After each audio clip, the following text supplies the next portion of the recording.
Hello les chatons, aujourd'hui j'ouvre ce vlog sur une recette de cuisine. Aujourd'hui on va se faire des petites tartines salées. Il est bientôt midi et quart et c'est bientôt l'heure de manger. Donc pour cela vous aurez besoin d'une boule, d'un pain quelconque, de Philadelphia, petit format c'est suffisant, d'un avocat ni trop mûr ni trop... Hein. Vous avez besoin aussi d'œufs. Alors moi j'ai fait des œufs pochés, donc j'expliquerai après comment on les fait. Donc moi ils sont en train, on va dire, de se refroidir parce qu'ils sont quand même, c'était relativement chaud. 2 saumons. Donc ça c'est des petites tranches de saumon comme ça qu'on trouve chez Auchan, mais vous pouvez en trouver partout. 2 jambons.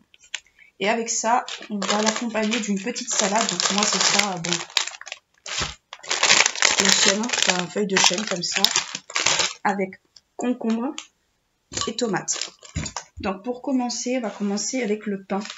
Donc le pain, il est comme ça.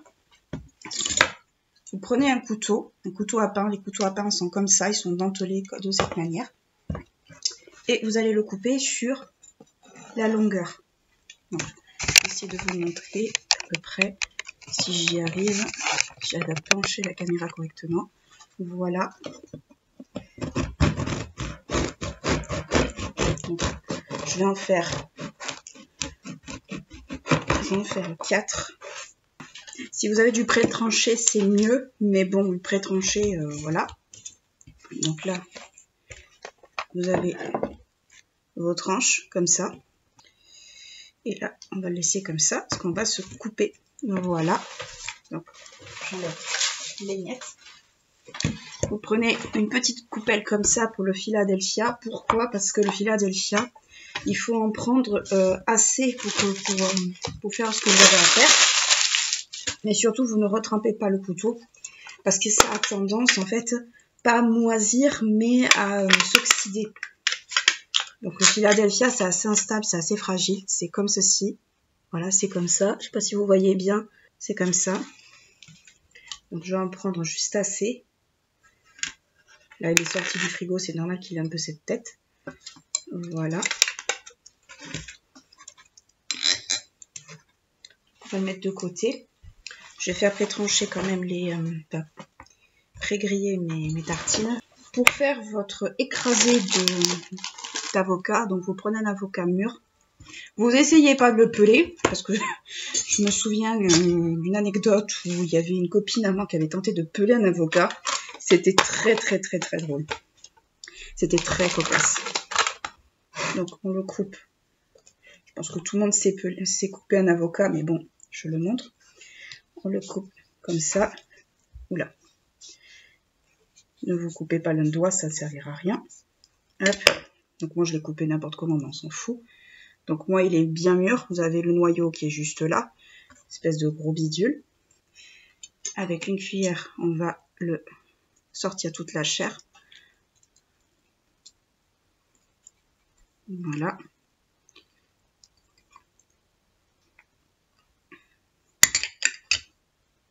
La poêle est un peu petite, mais c'est pas grave.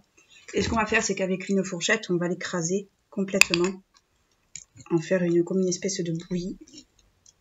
Donc vous pouvez le faire au mixeur si vous souhaitez. Moi, je décide de pas le faire au mixeur parce que ben, ça fait un bruit monumental.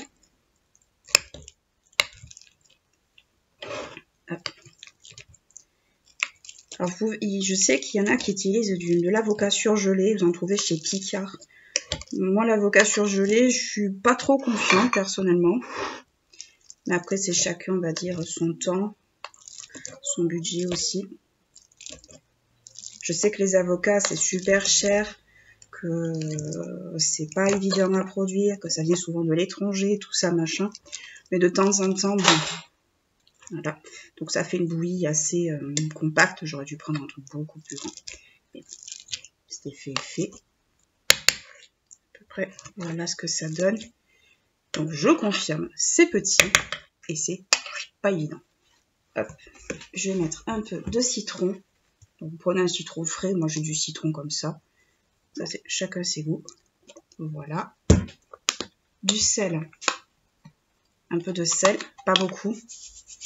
passer à nos artères. Là, j'en ai un peu beaucoup. Voilà. Hop, et avec une cuillère, je vais essayer de mélanger le schmilblick tout en faisant attention de ne pas en semer partout sur les côtés. Alors c'est possible que vous ayez des morceaux, hein. Si vous les faites dans un petit récipient, c'est totalement possible. Je suis pas ultra fan quand c'est ultra écrasé, parce que j'ai l'impression que ça fait un peu de la compote en fait, un peu. Voilà, ça devrait être bon, je pense. J'ai ma tranche de pain grillé. Et ce que je vais faire, c'est que je vais mettre une première couche de Philadelphia. Après, c'est fromage frais Saint-Mauré, ce que vous voulez, hein. Moi, j'ai pris du Philadelphia parce que j'aime bien le goût. Mais vous prenez ce que vous voulez, ça, il n'y a absolument pas de problème. Prenez un peu de purée et vous l'étalez sur votre petite tartine. Vous lésinez pas sur les quantités, honnêtement. Enfin, moi, je lésine pas. Je m'en fous. Donc, si vous avez des morceaux que vous aimez pas avec les morceaux, ben, au pire, vous faites au hachoir, l'avocat. Moi, ça me gêne pas. Personnellement, c'est absolument pas quelque chose qui me gêne. Donc, voilà ce que ça donne à peu près. Pour l'œuf, je vais enlever la coquille. Donc, pour faire un œuf mollet, je vous l'explique rapidement.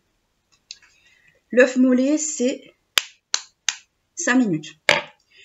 Vous faites bouillir d'abord votre eau, vous laissez 5 minutes. Une fois qu'elle est bien bouillante et tout, vous laissez à peu près 5 minutes vos œufs. Et ensuite, vous les baignez dans un bain d'eau froide. Pourquoi? Parce que ça fait un choc thermique. Je pense pour ceux qui ont l'habitude, je n'apprends strictement rien, mais je sais que c'est pas toujours évident. Alors, vous allez me dire 5 minutes, c'est quand même peu. Oui, mais le principe de l'œuf mollet, c'est que le cœur soit coulant. Donc ça veut dire que c'est un œuf qui est cuit, mais au milieu, il est cuit sans être cuit. Donc partez du principe que 3 minutes, c'est pour les œufs à la coque, 5 minutes, c'est pour les œufs mollets, et au-delà de 5, à peu près 9-10 minutes, c'est pour les œufs durs. Voilà. Moi, c'est mon mémotechnique, je vous le donne. Comme ça, s'il y en a qui veulent refaire la recette chez eux. Donc c'est vrai que c'est des avocados toast, hein, en vrai, que je fais. Mais de temps en temps, c'est vrai que j'aime bien. Sans les coquilles, bien sûr.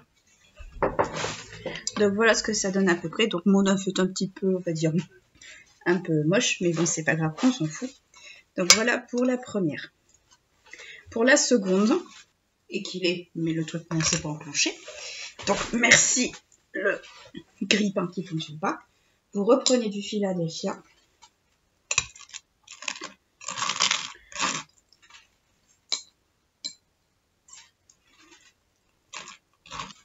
Vous prenez vos tranches de saumon, voilà comme ceci. Ouverture ici.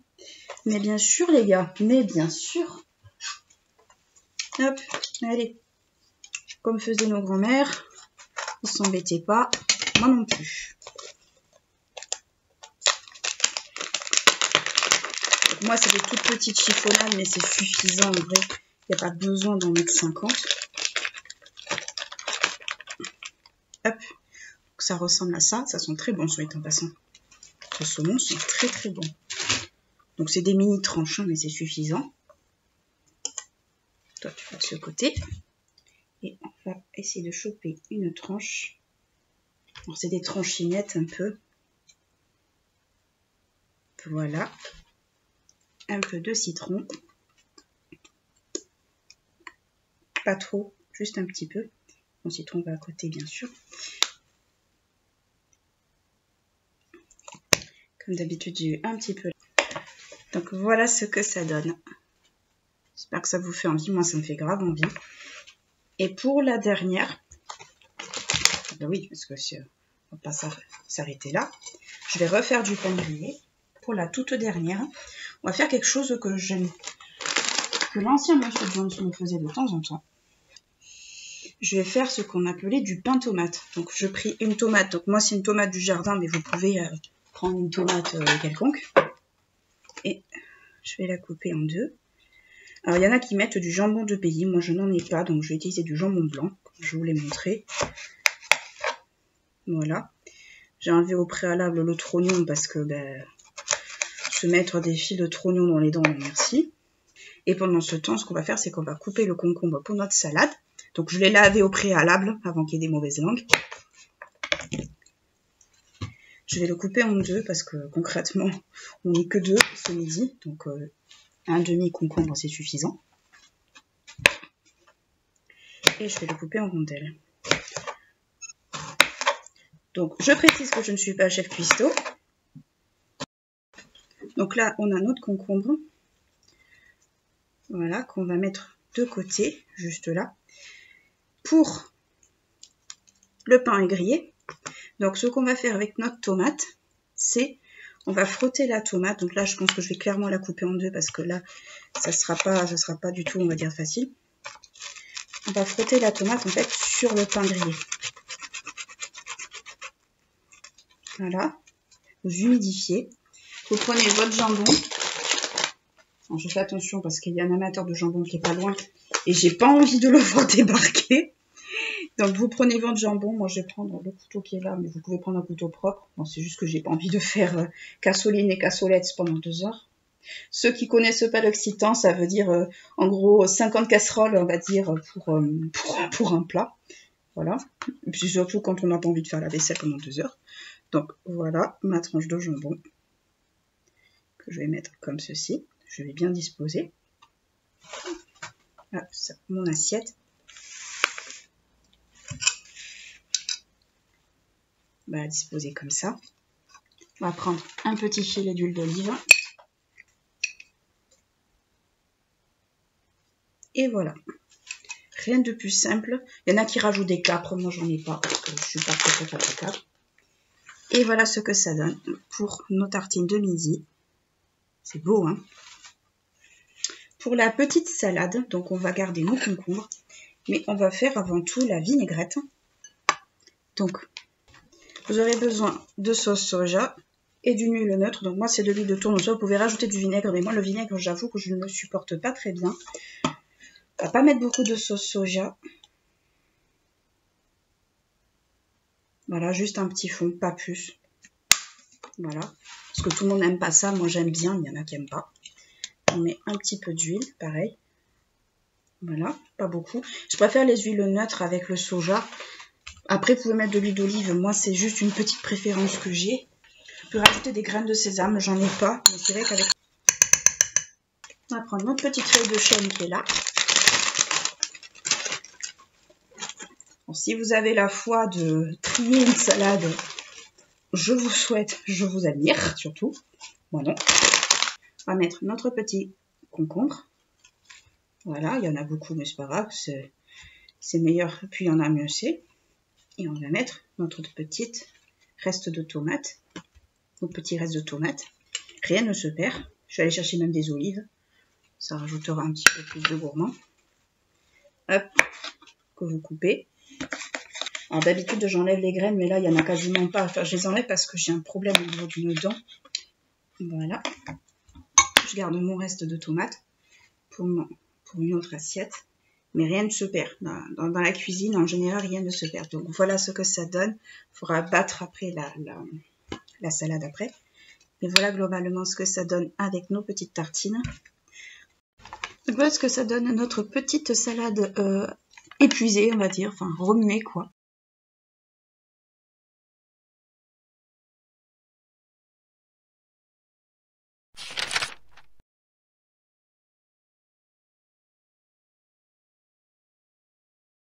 On se retrouve aujourd'hui pour une session rangement. On est le samedi 10 octobre, il est 13h37. Donc, je vais vous montrer un peu comment je range un peu mon bazar. Donc, après chaque vidéo, ce que je fais, très clairement, c'est que je fous tous mes trucs là-dedans. Même quand je vais acheter des trucs, je mets tout là-dedans. C'est un peu ma truc fourre-tout. Et ensuite, je les range dans mon rangement make-up qui ressemble un peu à ça. Donc, clairement, c'est pas rangement make-up standard. Là-dedans, je mets tout ce qui est... alors là, c'est tout ce qui est fond de teint poudre, fond de teint, on va dire classique. Je vous montre rapidement. là c'est tout ce qui est concealer. Donc clairement c'est pas du tout, on va dire, un rangement classique, un peu comme on voit dans les vidéos. Moi c'est vraiment un rangement standard. Peut-être que quand j'aurai un autre, quand j'aurai déménagé, peut-être que voilà. Donc là c'est tous mes concealers. Ça fait du bruit. Là c'est tous les highlighters, de poudre, liquide et compagnie. Je penche pas trop sinon tout va tomber. Et là c'est tout ce qui est blush et bronzer. Voilà. Là c'est les blush, ça c'est les bronzers. Donc voilà, je vais tout ranger. Donc tout ce qui est soin, je le rangerai dans un meuble de salle de bain. Je vous le montre pas parce que c'est clairement indécent. Donc voilà comment je m'y prends. Donc là je sors tous les produits. J'ai du soin, j'ai du make-up, j'ai de tout. Voilà, ça par exemple, ça part en réserve. Donc ça c'est ma base de l'essentiel qui, je pense, va être arrêtée quand je sais pas, mais ça risque de se faire. Ça, bon, ça c'est une crème par exemple. Donc ça clairement ça va dans le meuble. Ça, c'est les palettes teint que je mets normalement dans une boîte que je n'ai pas prise. Donc ça, c'est une palette en fait de chez Benefit qui est comme ça. J'aime beaucoup cette palette, surtout quand je pars. Ça, clairement, bah, ça va aller en décoration, je pense. Voilà. Pour l'instant, je sais pas où je vais le mettre. Hop, voilà, je m'amuse à ranger. On va discuter un peu entre nous. Alors, déjà, j'aimerais bien trouver mon pot à mascara. Donc tous les mascaras, moi je les mets dans une tasse comme ça. J'avais acheté chez Primark, c'est Mickey Minnie. Là j'ai tous mes mascaras. Hop. Hop, voilà, je trie quasiment tout. Ça c'est du soin, ça c'est du soin, ça c'est produits sourcils. Les produits sourcils, normalement j'ai un pot pour ça qui est là en fait. Mon pot à sourcils est là, c'est scandaleux. Il y a mon recourbe-cils. Il y a des pinceaux, enfin, il me sert un peu pour tout d'ailleurs. Hop, ça, clairement, ça va aller ailleurs. Ça aussi. Ça, c'est un jumbo que j'aime bien, mais qui n'a rien à faire là. Ça va là. Le pinceau à sourcils, il reste là. Le goupillon reste là. Et le liner, il s'est égaré. Hop, voilà. Hop, les palettes, rien à faire ici. Donc vous voyez comme quand je range mes trucs, ça c'est ma pommade à sourcils, clairement ça va là-dedans. Le Angel, il va en réserve. Ça c'est du soin. Ça c'est quoi? Ça c'est un truc pour les pinceaux, faut que je mette dans la trousse un pinceau qui n'est pas là. Ça c'est un soin pour le corps qui n'a rien à faire là. Ça c'est des échantillons. Ça c'est le livre qu'il faut que je mette sur son support. Ça va là. Ça va dans les trucs teints. Donc moi les bases et les fonds de teint je les mets ensemble. Ça c'est mon rouge à lèvres. Rouge à lèvres que je vais laisser par là. Hop, ça c'est fond de teint. Ça c'est du soin. Ça c'est du soin. Ça c'est blush. Je vais bientôt avoir plus de place d'ailleurs dans les blushs. C'est un peu scandaleux d'ailleurs. Ah, les derniers que j'ai achetés de blush, ce sont ceux-là, les nouveaux. Ça y est, je les ai achetés. Donc ça c'est le Stella. C'est un marronné, il est super joli. Il est comme ça. Donc vous voyez pas trop, mais je vais vous mettre une photo à l'écran. Il est un peu marronné orangé. Et j'ai le Terra, qui est plutôt marronné rosé, presque rouge. Mais je pense que pour l'hiver, il sera pas mal. C'est les deux teintes, je pense, foncées que j'aime bien. Hop. Les teintes foncées en blush, j'en mets. Hein. Pas tortillé, j'en mets souvent, mais c'est vrai que bon. Ça, c'est pour les sourcils. Ça, par contre, la gamme Rennes, dites-moi si vous l'avez testé, la marque Rennes. Moi, je connais pas du tout. Je vois beaucoup passer ça sur les réseaux. Celle-là, je pense que je vais la laisser là. Mais bon, disons que les marques un peu trendy comme ça, c'est pas trop mon truc. Ça, c'est du soin. Ça, c'est un mascara. Hop, et ça, c'est un liner. Et par contre, celui-là de liner, il est super. Donc, voilà. Ben, concrètement, c'est petite session rangement rapide. Donc clairement, je vous épargne tout ce qui est nettoyage de pinceau et compagnie, parce qu'honnêtement, même nettoyage d'éponge, parce que là concrètement j'en ai pour 1000 ans, pour nettoyer mes éponges. Donc je sais pas combien de temps je vais mettre, je pense que je vais un petit peu cleaner globalement tout ça, parce qu'il y a de quoi, vraiment, il y a de quoi cleaner, c'est affreux. Donc voilà, voilà. Pour la petite session rangement, donc moi je mets les mascaras là-dedans, je mets tout dans des boîtes. En fait, idéalement, ce que je voudrais quand j'aurai déménagé, c'est de pouvoir avoir un tiroir. En fait, j'ai un bureau où j'ai un tiroir devant et des tiroirs sur le côté, et utiliser en fait le tiroir qui est devant, qui est juste là devant, pour mettre tout mon make-up, et pouvoir en fait disposer du reste pour autre chose. Parce que moi, mettre tout dans tous les trucs dans des tiroirs, franchement, clairement, je ne me vois pas. En fait, ce que j'aimerais idéalement, c'est que pour ce bureau, mettre le make-up devant, dans le tiroir du devant, sur un des côtés, faire tout ce qui est administratif, révision et compagnie. Et je crois qu'il y a même aussi une case où on peut mettre vide. Et faire aussi un tiroir à bonbons, un sucrerie. Je rêve vraiment depuis très longtemps d'avoir un truc comme ça. Et je pense que dans le prochain meuble, je le ferai. Parce que clairement, en fait, ce sera beaucoup plus pratique pour moi. Donc voilà, ben, au moins vous m'avez vu vite fait ranger mon bazar. Parce que les dieux seuls savent à quel point j'ai du bazar dans cette pièce. Laissez tomber, c'est indécent de voir tout ce bazar. Juste, je vais peut-être remettre tous les produits soins là-dedans parce que pour le transport, ce sera plus facile. Mais concrètement, je vous épargne en fait la corvée des pinceaux, enfin du moins de vous filmer la corvée des pinceaux. Je vous mettrai des photos plutôt, ce sera clairement mieux. Pour que vous voyez à peu près comment je me débrouille. Vous allez me dire, c'est pas réjouissant de voir un nettoyage de pinceau. Ben, en fait, le nettoyage de pinceau, beaucoup de gens laissent ça de côté, mais c'est une très grave erreur. Parce que concrètement, ça évite les boutons, ça évite ce genre de choses. C'est pas hygiénique en vrai. De pas nettoyer ses pinceaux, de pas, on va dire, faire un minimum. C'est pas du tout hygiénique. Donc c'est pour ça que beaucoup de gens recommandent vraiment de nettoyer les pinceaux. Hop. Ça, clairement, ça va dans une trousse pour une vidéo. Je sais pas ce que ça fait là. Ça, si vous avez déjà testé la crème de jour, franchement, elle est super. Ça, c'est la crème de nuit que j'ai pas encore testée, mais j'avais testé la crème de jour de chez Chlorane. C'est dans la gamme du bleuet. Franchement, si vous avez l'occasion d'utiliser la crème de jour, vous m'en direz des nouvelles. Elle est vraiment trop top. Hop, voilà. Donc mon pot à sourcils, il faut savoir que dans 2 jours, en fait, il sera plus comme ça, hein, clairement. Donc là, bon, là, j'ai mis mon recourbe-cils parce que c'est plus facile pour le faire tenir. Mais là, j'ai tout ce qui est sourcils, c'est pinceau, base, enfin, la totale, quoi. Et ça tombe. Quoique la base, je vais peut-être la ramener de l'autre côté parce qu'elle me sera utile. Et voilà. Bon, ben voilà pour notre petite session rangement. Je vous laisse qu'avec les photos pour voir à peu près le gros chantier qui m'attend. Je vous l'épargne parce que je pense que vous allez vous endormir. Allez, à plus.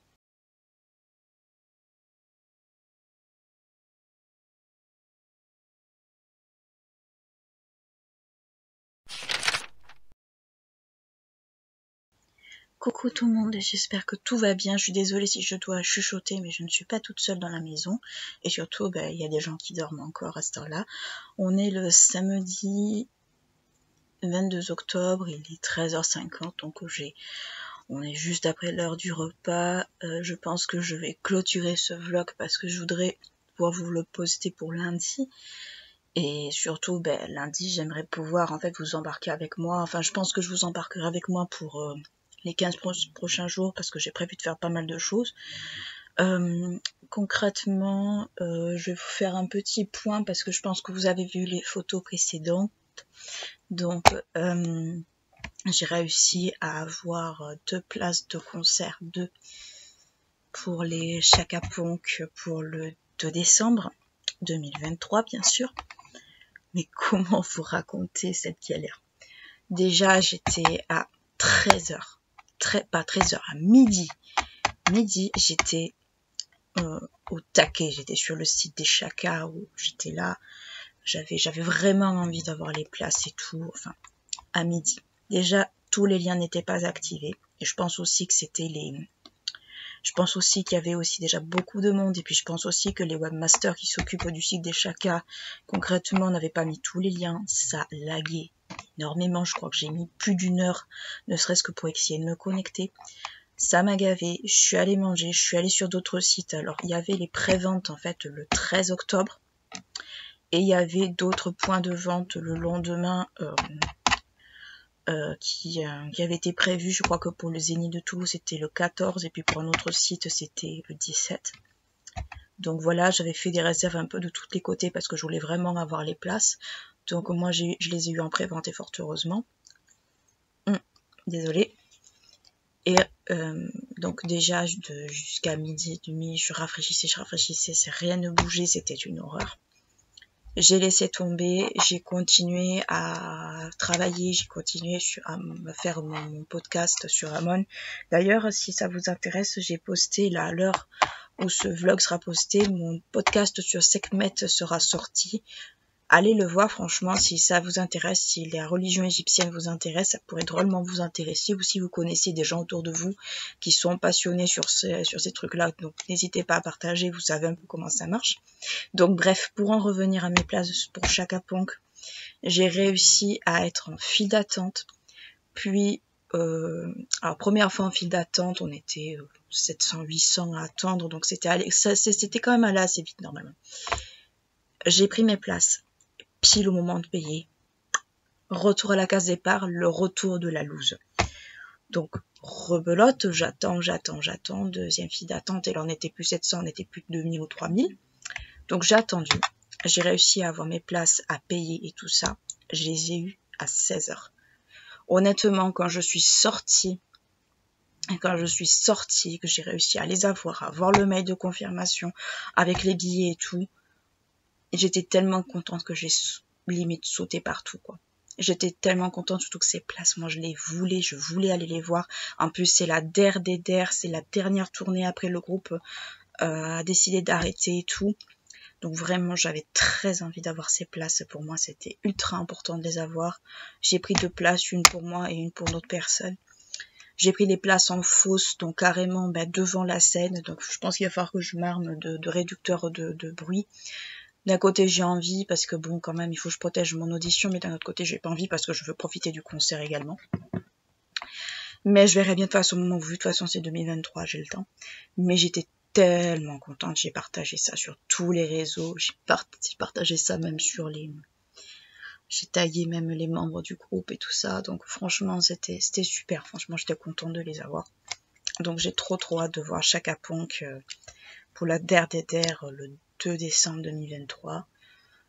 Honnêtement, j'ai super hâte. Je voulais vous raconter cette histoire parce qu'honnêtement, c'est tellement, j'étais au taquet, c'était tellement après frustrant de pas pouvoir rentrer sur les sites et tout, que je pensais que j'allais laisser tomber, puis finalement, je vais pas laisser tomber, je me suis accrochée et puis voilà. Puis quand on veut vraiment quelque chose, voilà. Les places quand même étaient assez chères, mais bon, après c'est des places de concert, bien sûr, c'est normal aussi.